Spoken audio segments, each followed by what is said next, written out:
Buonasera e ben ritrovati con il TG Flash di New Sicilia ed i seguiti titoli più importanti del pomeriggio.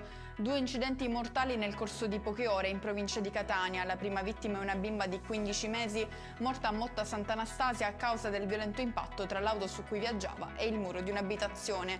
Altrettanto tragico il bilancio del secondo sinistro, questa volta a Fiumefreddo, dove ha perso la vita un ciclista di 59 anni investito dal conducente di una vettura.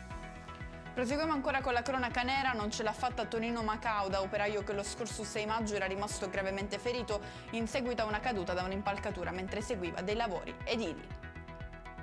Denunciato a Marsala, in provincia di Trapani, un giovane di 25 anni per violenza sessuale. Il ragazzo, che era a casa della vittima per fare delle pulizie, l'avrebbe costretta ad avere un rapporto sessuale per poi fuggire portando via diversi gioielli. La donna è stata trovata in camera da letto in stato di shock.